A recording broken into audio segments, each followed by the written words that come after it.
अस्सलाम वालेकुम दोस्तों, कैसे हैं आप। उम्मीद है कि सब अच्छे से होंगे। मैं हूँ आपकी गार्डनर फ्रेंड पिंडी से। तो फ्रेंड्स, जैसा कि आप देख ही रहे होंगे कि मेरे सामने इस वक्त कौन सा प्लांट है। जी हाँ, बिल्कुल, ये एक ज़ोरा का प्लांट है। ये भी मेरी रूफ टॉप के हिसाब से धूप में चलने वाला एक हार्डी प्लांट है। तो इसको भी आप के गार्डन में अगर तेज़ धूप है तो आप इसको ऐड कर सकते हैं। और ये बड़ी अच्छी फ्लावरिंग करता है। और रेड कलर देखिए, ये इसकी कलियां सूख चुकी हैं, ये ब्लूम होके ख़त्म हो गया है, फूल ख़त्म हो गया है इसके। तो अब इसकी न्यू ब्रांचेस निकलेंगी इधर से। ये देखिए, ये देखिए, न्यू ब्रांचेस निकलेंगी। अब ये जो था इस पे भी पहले फूल थे, लेकिन अब नए आ गए हैं। तो बहुत ही प्यारा कलर है ये red colour, my favourite colour. तो ये आपको छोटे साइज़ में 100 रुपीज़ का मिलेगा। ये आपको 100 रुपीज़ तक या 200 तक मिल जाएगा। लेकिन ये है कि अगर बहुत बड़ा साइज़ है तो उसकी कीमत जो है वो ज़्यादा ही होगी। तो आप छोटा प्लांट लाएं बेशक, लेकिन हेल्दी प्लांट लाएं। और फूल आ रहे हो, अगर फूल नहीं आ रहे होंगे तो इसका मतलब है कि वो प्लांट मैच्योर नहीं है। तो जब बगैर फूलों के लाएंगे तो वो अक्सर नर्सरी वाले झूठ बोल देते हैं। तो 100 तक आपको ये छोटा प्लांट मिल जाएगा। मेरा तो ये बड़ा है, ये महंगा दे रहा था, लेकिन मैं इसे 100 का ही लेके आई हूँ। मैंने तो 100 का परचेज़ किया। अच्छा, तो अब बात आ जाती है इसकी सॉइल की।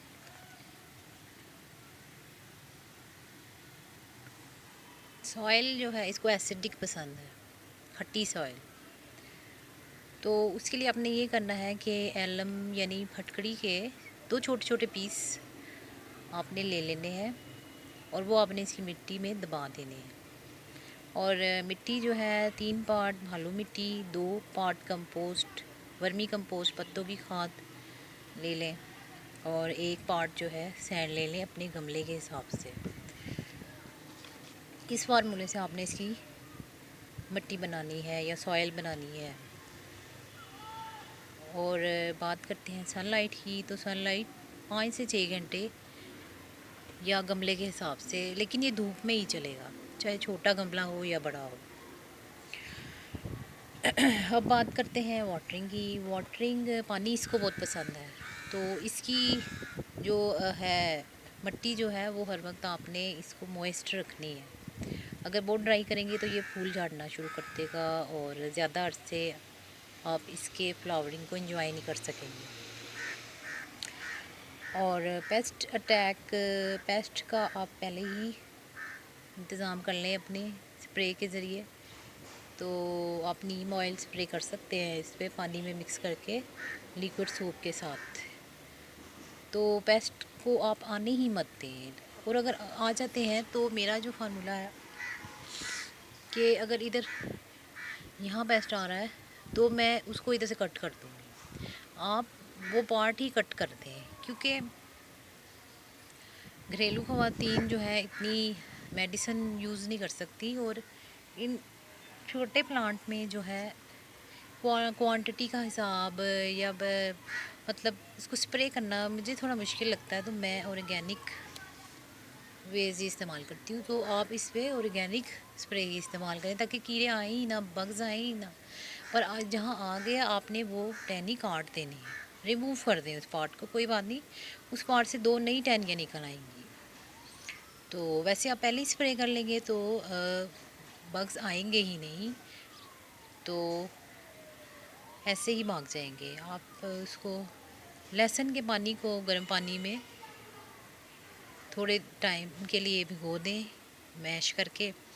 और फिर जब वो लहसुन के पानी की स्मेल ही इतनी होती है कि प्लांट्स खुद ही, पौधे जो होते हैं कीड़े खुद ही मर जाएंगे, खुद इसके करीब आएंगे ही नहीं।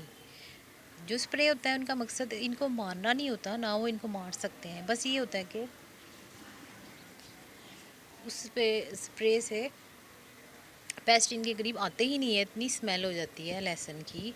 और आपको पता ही है कि जरासीम भी दूर हो जाते हैं उससे।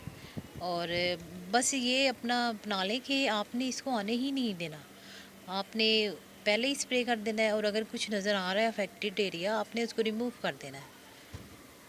तो फर्टिलाइज़र तो बता दिया है मैंने कि इसको खट्टी सॉइल ही पसंद है, तो आपने इसको वर्मी कंपोस्ट भी दे सकते हैं 1 मुट्ठी। और अगर एसिडिक बनानी है मिट्टी इसकी, तो आप 1 लीटर पानी में 1 चम्मच सिरका मिक्स करके वो भी आप इसको दे सकते हैं। मैं आपको एलम वाला भी तरीका बताऊंगी। सॉरी, मेरी थोड़ी तबीयत ख़राब है, तो इसलिए थोड़ी मुझे खांसी हो रही है। तो आप जो है इसको एसिडिक बना सकते हैं। तो क्योंकि जो फूलों वाले पौधे होते हैं उनको एसिडिक सॉइल जो है वो पसंद होती है, और कुछ होते हैं उनको अल्कलाइन सॉइल पसंद होती है।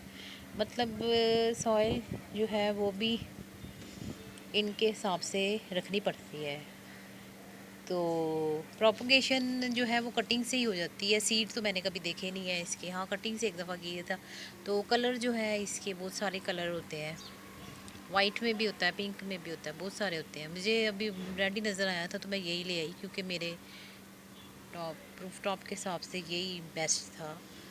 तो और कलर मुझे मिलेंगी, तो फिर मिल गया तो ले आऊँगी। लेकिन अब नेक्स्ट समर में ही लाऊंगी, क्योंकि अब इनके सीज़न ऑफ होने वाला है। तो विंटर में ये डोरमेंसी पे चला जाएगा, तो विंटर में ये पत्ते भी झाड़ देगा मेरा ख्याल है।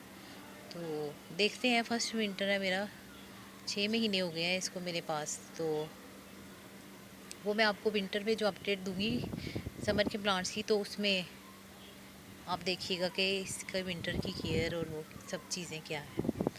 तो ये पीछे स्वीट पोटैटो वाइन है, देखिए ये भी बड़ी प्यारी लगती है। मुझे ग्रीन कलर नहीं इसका मिला, यही कलर मिला है। इसकी मैंने कटिंग भी लगाई है, इसका ये कटिंग का भी तरीका बताऊंगी मैं आपको। ये पर्पल हार्ट है मेरा, ये देखिए ये नेटल पॉम है, इसको करुंडा भी कहते हैं। फूल आए थे चले गए हैं। मुझे वॉल हैंगिंग भी बहुत पसंद है, जिनमें वॉल प्लांटर जो होते हैं वो भी बड़े अच्छे लगते हैं। तो चलिए फ्रेंड्स, अगर आपको मेरी वीडियो पसंद आ गई है या नहीं भी आई, तो भी आप मेरे चैनल को सब्सक्राइब कर दें, मेरी वीडियो को लाइक कर दें, शेयर कर दें। और कोई सजेशन देना हो तो कमेंट बॉक्स में दीजिएगा। तो फिर मिलेंगे मेरे खूबसूरत फूलों के साथ, पिंडी से ही। जी मैं पिंडी से ही हूँ, तो मैं अपने पिंडी के क्लाइमेट के हिसाब से ही आपको प्लांट बताऊँगी। तो फिर मुझे इजाज़त दीजिए पिंडी से ही। तो अल्लाह हाफिज़।